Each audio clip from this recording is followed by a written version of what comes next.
morning. We were just speaking about how we wish the whole congregation was back, and it's really interesting, but with all the things that everyone out there is going through, some of my colleagues yesterday, my friend Jane from San Diego, and Pat from Kenworth, she's in Canada, and another one from Canada, and we were texting back and forth, and they were saying how difficult it's getting each Friday, Saturday, writing the talk and wanting so much for the congregation to be there, and wondering if everyone knew how lonely it was for us being up here and not having all of our peeps out there. So all of you peeps, you are missed a lot, and welcome to Unity Spiritual Center. And we do have a vision and mission here, and we adhere to it because we are, in fact, a spiritual community of love, peace, and acceptance. And we're creating an inclusive spiritual community through fellowship, service, and community outreach. And certainly whenever COVID lets us, we'll be doing a lot more of serving and doing community outreach. So I found it's really interesting. What comes to me on Saturday is always something for Sunday. And when I asked God what I needed to know on Saturday, this is what God said to me. So today I am conscious counterforce to the world's despair. Today is a time of rebirth and renewal, and it sure is. Our world is threatened by over-identification with material world. Humanity is called to awaken from irresponsible stupor in which we have recklessly forgotten the dictates of love that should be the center to all we do. And this is so true. So it says, today I commit myself to a path of awakening that I might be a service to the new. May all that I do and all that I create be of use to God. May my life be in some small way a counterforce in the world's despair. May the products of my mind and the work of my hands bring forth miraculous results for everyone. And I think the opening sentence here is the key. Today is a time of rebirth and renewal. So I wanted to share that with you today because I can. And now, I guess, turn off your cell phones. Even if you're home, turn off your cell phones, please. I have important things to share with you. And I'd like to ask Tom if he would come up and read the daily word and light the Christ candle and do the planks of faith with me.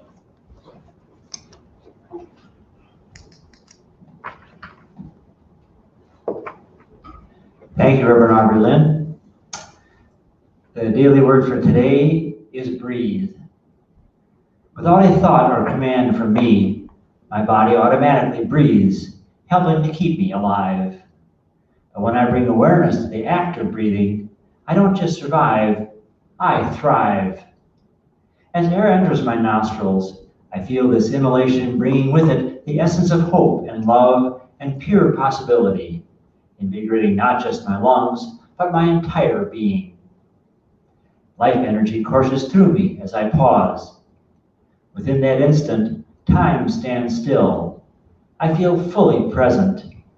I am an individual and part of everything, all at once. I am enlivened and renewed. I feel a deep release as I gently exhale.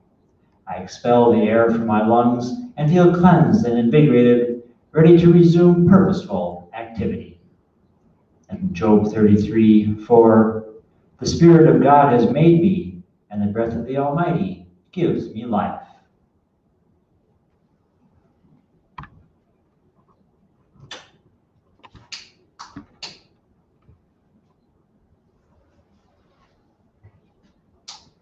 We light the Christ candle today again as a reminder of that Christ Spirit that is always within us, always giving us life, indeed the breath of life.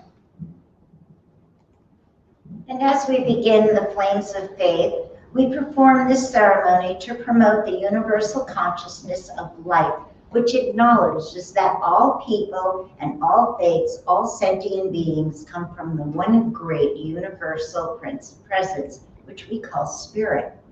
Fundamental to this truth is the unifying nature of all religious thought and experience, which we honor here today.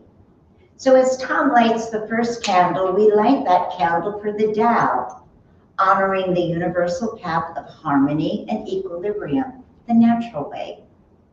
We light a second candle for the shamanic traditions, honoring the beliefs and practices of all indigenous people, the way of primal spirituality.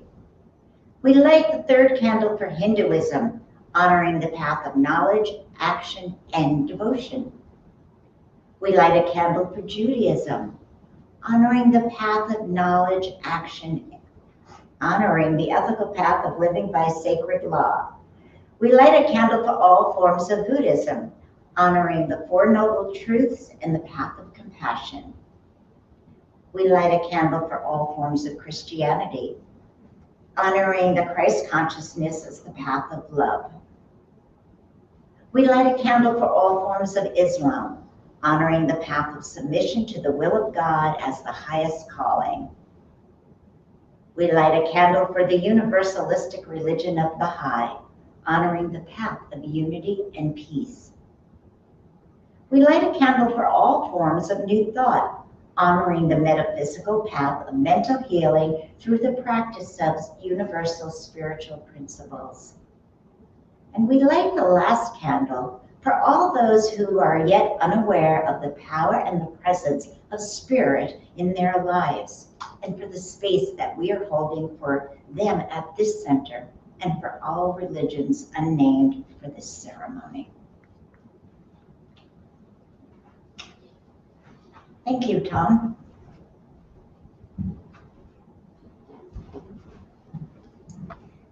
So a couple of weeks ago, I was at a mandated 36 hours silent retreat from my class with Unity. And I think I mentioned one of the books that I'm really just crazy about from this class is the Effectual Prayer. And I had read it right through because that's what I do first with books. I just read them right through. And then I go back and devour them slowly. So I brought that book with me. We were allowed to bring anything spiritual, no phones and no computers. And we were allowed to bring paper and pen. That was about it. So when I opened that book again, in the foreword, it said, "Lord, teach me to pray." And I had an epiphany about that because it all of a sudden hit me that the reason that we don't demonstrate, or the reason we say this stuff doesn't work, new thought, or we say that my prayers aren't answered, is because we are not in the realm of the sacred deep within ourselves. Intellectually, we get it, and periodically we embody it, and we understand it. But Lord, teach me to pray said to me that as leaders, not just New Thought, I'm talking about all religions, there is a bigger call to go back to basics. And you know, I think of when I was in Centers for Spiritual Living, every January, the first 4 weeks of January were the first 4 chapters of the Science of Mind textbook, and we went back to basics.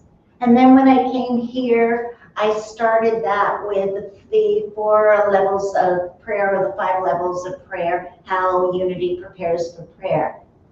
And it dawned on me with that, Lord, teach me to pray, but that's not enough. Because until we get to the place within ourselves that we walk, talk, eat, sleep, and are in total embodiment of whatever God is to you or you or you, that it is your very existence. It's the vein of your life. So my whole retreat and everything that I wrote to the teacher Reverend Eliza, who's a delight, was about that. And it kept building and building. And, Jesus talked, and here's the thing, here, before I go there. We talk about God as ministers, in our workshops, in our things. Sunday, we pray about God. We read about God. But do we talk to God, about God, to be with God? So yesterday when I was journaling, I got my journal out and I wrote, "Dear God, I want to talk to you." And I wrote, "Who are you? Who are you?"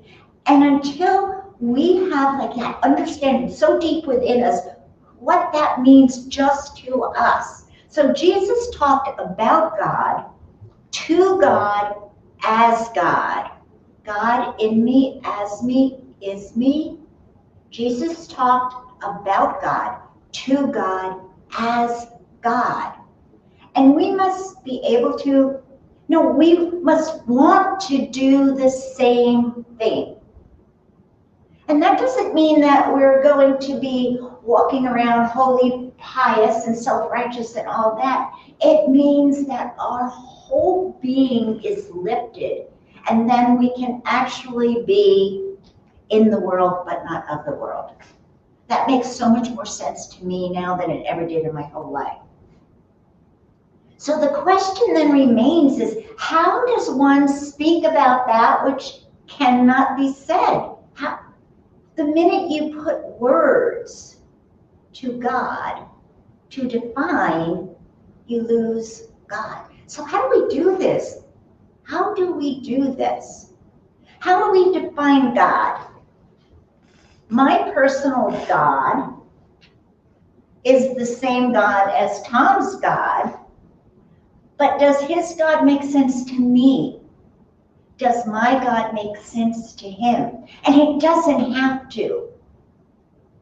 But each one of us individually has to find what that is for ourselves and embody it to the 5th degree. So I think by getting a glimpse of the 3 faces of God, then we can begin to understand more and more and want to be closer to that which no man can really understand. Does that make sense? Because this is a new thought process for us. So God is a term used in referring to various notions of a supreme being, often described to be the ruler or creator of the universe or immanent within. So when Jesus talked about God, to God, as God, he was viewing God from the 3 perspectives from which every situation can be observed. So think about this. When we were in school, we can go back that far.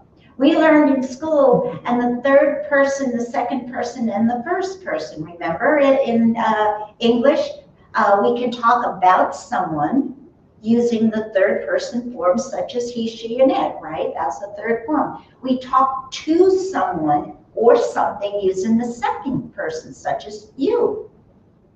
And we talk as someone or something using the 1st person pronouns, such as I. I, you, he, she, and it. Okay? So the most complete picture of any situation then includes a balance of all 3 of these, depending on what the subject is. So if you apply this then to God, it reveals the 3 faces of God. Teilhard de Chardin said, because the world is becoming Christ's body or Christ's consciousness, he was able to love the universe as a person. Think about that for a minute. Because the world is becoming Christ's body or Christ's consciousness, he was able to love the universe as a person. Because the universe is alive. I thought, wow, we're talking about caring for the universe, we're talking about caring about the world, and it is alive. So what part of it comes into you as This is an alive being rather than person. And Tehilel goes on to say, and this is what, remember last week I was so excited because what I was talking about I found in the late 18th century, the early 19th century, and then again, Three Faces of God, I go all the way back and I find that Tehilel de Jean was talking about it then, way back in antiquity. And what he says is, at long last, the God of Spirit was woven together with God beside us, brings us to God beyond us, and God being us. And I thought, wow, this was from a Unity class, but I have never seen this taught on anything that I've read in any Unity book. And it's so exciting for me. So as soon as we're all back, we're going to do an hour and a half more understanding of this, because this is deep. And we need to really dig into it and understand it, because as I'm understanding, it's changing my whole experience. So Tehilel's experience of ecstasy, that are a mark of his resting as God in divine union. And that's what we mean, divine union. Tom and Jules and I all have a different definition, a different something within our heart space that's God. But it's still a divine union of the one. And that's what's so important. And he saw through the ecstasy that through all of nature, he was immersed in God. And that's what we need to be. All that's going on out there has nothing to do with what's not going on in here. And what needs to be going on in here is that being totally immersed in that which is God for you. So the three faces of God, one of the most holistic things and ways to speak about God, talk about God, and express the fullness of God in our culture is to keep in mind the three faces of God. This is when we speak of God in the first person, the second person, and the third person. Or think about it this way. Putting this in the infinite, the intimate, and the interface of God. So you're saying, what is God? Sybil has got this three personalities? Well, yeah, not Sybil, but the three personalities. So, God in the first person. This is the least familiar face of God to Western Christians. When we speak of God in the first person, then we're talking with God. This is the interface of God. It's the mode of speech we speak to the world with the assumption that God is in us and with us. So you say, how many people believe God is within us? And then they raise their hand. But that's as far as it goes. God has a first person face, which is the subjective, and it's the mystical face of God. It's the true self. It's the Christ consciousness. That's where we want to go, but we're not there. We're not there. To the degree that we lose our identification with this egoic personality, and instead we identify with our God self. To the degree we walk and talk like Jesus did in the healing word. Truly walk the talk and talk the walk. Truly. And that takes humility and kindness and love of yourself. This is what Jesus called losing ourself to save ourselves. So when somebody will say to me, it's like everything is dying inside and you're all sitting and teary-eyed, and I go, thank God. Thank God everything is dying within, because out of that the newness comes. It's what Jesus called losing ourselves to save ourselves. Let it all break down. That's what's happening in our society right now. While the other two faces of God are the intimate and infinite nature of God, speaking of God in the first person emphasizes the immanent nature of God. Wow. I don't know about you, but this all fascinates me. So Jesus interacting with God in the first person is actually Jesus speaking as God. And people will say to us, well, you guys in New Thought think you're God. No, we don't think we're God. We're one in with God. Jesus interacting with God in the first person is Jesus speaking as God. This is where the distinction then comes from Jesus interacting in the first person and interacting with God. Jesus speaks as God while we speak one God. And I know that's a lot, so just hang on.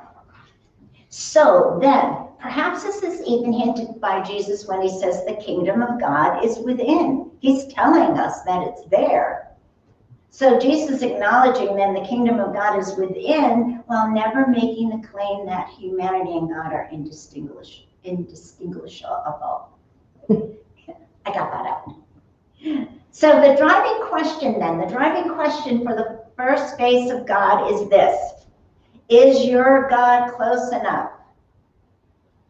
Is your God close enough to you every minute of your day?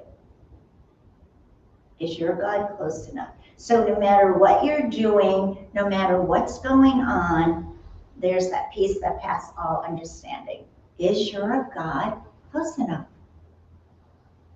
I can't answer that for you. So God in the second person then, when we speak of God in the second person, we're talking to God. This is the intimate face of God. So in this mode of speech then, we're speaking directly to God about his love, about his commitment, his faithfulness, the grace that he gives to us, and all about love, faithfulness, and gratefulness for him. So this second face of God then, the one that we can talk to, this is the intersubjective, personal, theistic face of God. And it comes in many forms: God, Jesus, saints, nature, friends that we may talk to. So any reading then from the life of God and the teaching of Jesus shows us that he believed the source of wisdom was a liberating act that came from the deep communion with this personal relationship. So Tehillah Desjardins says, once I'm able to see this inner dimension, which refers to the within of things, the world caught fire for him. Seeing the inner face of the world was critical. In fact, I was convinced, listen to this sentence, I was convinced that unless the citizens of the future learn to see this way, humanity will perish. And humanity as we know it, don't forget this was written 1902 or something, this humanity as we know it is diminishing. So while we see Jesus interacting with the intimate face of God in Gethsemane, he says, my Father, it is not possible that the cup be taken away unless I drink. May your will be done. So unless we take in and understand and begin to work within that, let your will be done, then my cup will be empty and I can drink more of you. Does that make sense? Yeah, a little bit? Yeah, okay. So God in the third person. And by the way, God in the second person is the God of the Old Testament. And I'll get back to that in a minute. So God in the third person then, when we speak of God in the third person, we are talking about God. And that's what we do. Unity is about God. Unity in this class on the three faces of God says that unity stays with the third person of God. So the infinite face of God in this mode shows how powerful and how vast and how beautiful and how faithful, how complex and how good God is. So God has a third person face that we can talk about. And that's what I'm saying. We talk about God and we read about God. And periodically we have that aha with God. But it needs to be more. It's objective. transpersonal. It's the cosmic face of God. This is the I am first face. This is the God beyond us. This is the God we don't understand. This is the God that in the book club, somebody said to me yesterday, but explain God. Explain God. This is the God beyond us. And that's, I think, where New Thought and many other religions have stopped. We talk about God, we read about God. This God is beyond us. So it's hard for us to say, if this God is beyond us, then how does it be us? And that's where that heal that separation, heal your life comes in. So speaking of God, it's the transcendent part of God, the God that is beyond us. So I come from the Father and I've come to the world, and I'm going to leave the world and go back to the Father. That is what we say. We are here, we come from the one, we're on this planet Earth, we go back to the one, our soul goes back, and it begins all over again. But we don't quite comprehend it. We don't quite comprehend it. So the re-emerging face of God then is all three faces of God. So God in the first person is the inner face of God. And God in the first person widens our scope, how profound God can be. Yet we have the majesty of God in the second person and the tyrant in the second person. Remember God in the Old Testament? Tyrant. Think about this for a minute. For those of you who have been with me for the Creating a World That Works for All, we have the keepers, God in the first face. We have the breakers, second face of God, the tyrant of the Old Testament. The menders, third face of God, the New Testament. And it amazes me how the synchronicity of all of this comes to be. So we need a God that is big enough for our minds, close enough to our heart, and enough for our deepest identification. We need a God big enough for our minds, close enough for our hearts, and enough for our deepest identification. So in this class on the three faces of God, we had to do an assignment. Some of you know, like if you were in my class for 8 weeks, by the 8th week, you have to produce an assignment, and it can be anything you want. Okay, so I chose to write a poem about the three faces of God, the way that I understood it. And when the teacher read that poem, she said, first of all, she said it was great and gave me an A, just to let you know. But anyhow, she said, you must read this to your congregation. And I thought, well, I can't do that because it wouldn't make any sense to them, but now it would make a little sense to this. And again, this is a lot of material and it's a lot to digest, and it needs to be broken down with PowerPoint, and we're going to do that in a class when we all come back together again. But anyhow, I do have the poem that I wrote. So if you can think of God in the first place, in the first face, rather, and that is the beyond. And the second face, that God that we were taught to be afraid of when we were in Sunday school. You know, if you're not good, God will get you, that second face. And then the third face of God, that which we want to be a part of, that which we want to embrace all day. So this is the three faces of God, and hope that you can see the imagery from what I've been speaking about today. So I have a face sometimes hidden, longing to look like the face of God. I am a reflection of all I see, and yet I have a face hidden from thee. And then a vision within is shown, and my heart and soul open up. I see the face of God. The face is me. The reflection is clear, the purity shines, and God and I are all three.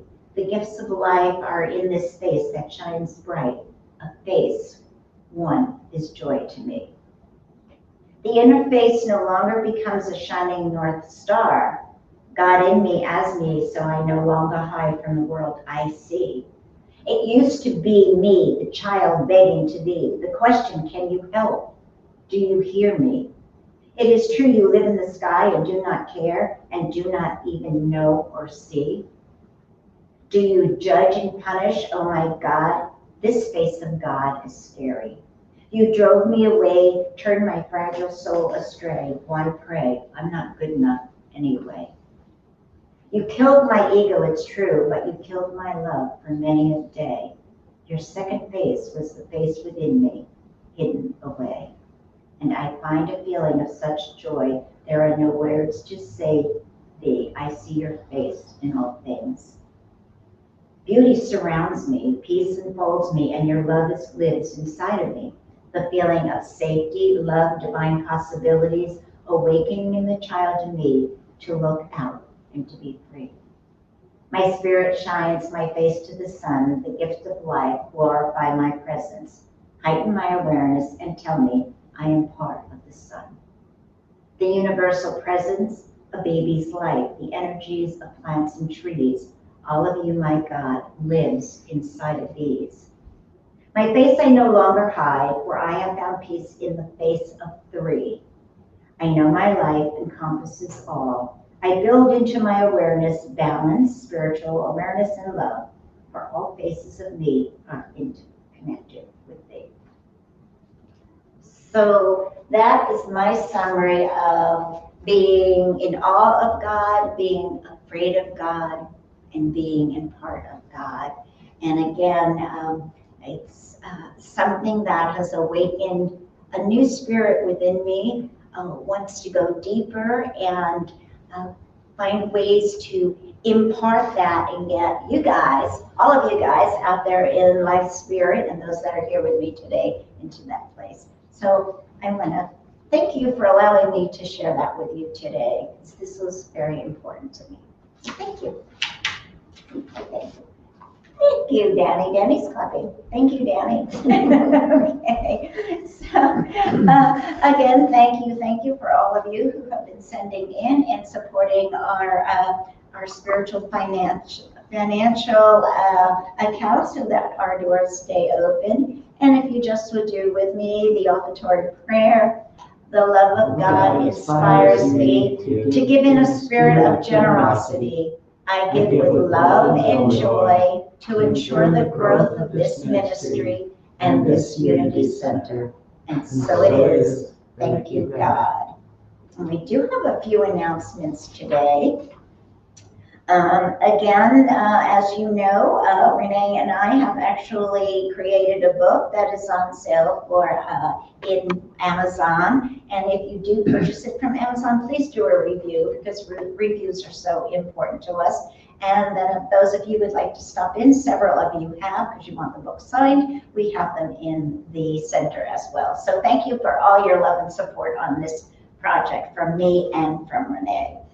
And we are still closed. Our tentative opening date is December 6th, and live streaming will continue every Sunday at 10:30 a.m. And again, if you're comfortable or you're missing us, you want to stop in and join us, it's so much better for me if I have people in the sanctuary than just talking to Jules. Jules loves to listen to me, but you know, it's nice to have people here to support me. Daily Word for November and December is in, so when you're stopping by, pick those up too. Remember, you look at it and think it's so expensive at $7, but it's not, because it's 2 months in one magazine. Christmas caroling, one of the things we're going to be talking about at our board meeting next Tuesday is Christmas caroling, and what that plan is that we are going to, with the leadership of Tom, haven't asked him yet, but I know he'll do it. With the leadership of Tom, we're gonna bundle up outside and we're gonna go up and down our block and we're going to carol with masks on to our neighbors and just do a little bit of fun outside. And we can do that for an hour or so. We'll have the books, we'll have the words, and we have a bunch of great voices in here. So we will give you a date on that next week after we talk and figure out what would be a good time for all of us. So that's a really important thing. The other thing too that I forgot to mention to Jules is we're going to be giving gifts to Safe Harbor. Safe Harbor is full right now with everybody being inside. Unfortunately, domestic violence is up, and that's a sad thing. So there are a lot of women and children there that they might be there for Christmas. So I'm going to call them tomorrow and find out if they have specifics in mind or if we decide how to handle that. And again, next week I'll have more answers for you. So Christmas caroling outside, one very warm night it would be nice if it was snowing a little bit, just a little bit, outside for our neighbors. And then we are going to be gifting to Safe Harbor this year for the first time. And that's going to be a wonderful thing. Also, thank you to all of our leaf rakers, and that would be Tom, of course, Tom Kloiber and Danny Conkin, and last week, David Pauley. So thank you guys for coming in and doing that. The yard looks great, and we certainly appreciate it. So, anything in the sanctuary before we go? Oh, and guess what? Thank you to Tom Kloiber. All of our windows are open now. They all work. Yay, Tom and the team, and got that done. So there's lots of fresh air in here. We have cross breezes going today, so that makes our sanctuary even safer than it already is. So if you would do the prayer of protection with me, we will close. So the light of God surrounds us. The love of God enfolds us. The power of God protects us. The presence of God watches over us. Wherever we are, God is, and all is well. And as we close this Sunday, we close with a lifted heart, knowing that God in us, as us, is us, and in that knowing, we go forth to bring up light and love and kindness and joy. Each person that we see only the face of God. We look into the eyes and we look into the souls of all that are. And as we go through the beginning of this holiday season, knowing that the change is going to be different and that there perhaps might be a sadness or a loneliness, remember that by safety for this year ensures all of our holidays in the future to be with our loved ones. So we respect the rights of every person by being masked up, by staying at home as much as possible, and being just a leader in the newness, a leader in the rebirth, a leader in your own life, and a leader in the world around you. So we're just so grateful for this, grateful for that we have the opportunity to step up, step out, and step into a rebirthing of whatever is going to open up and unfold, knowing it is all perfect, it is all God, it is all good. And for this, and for so much more, we're ever grateful. And together we say, and so it is. Amen. It is done.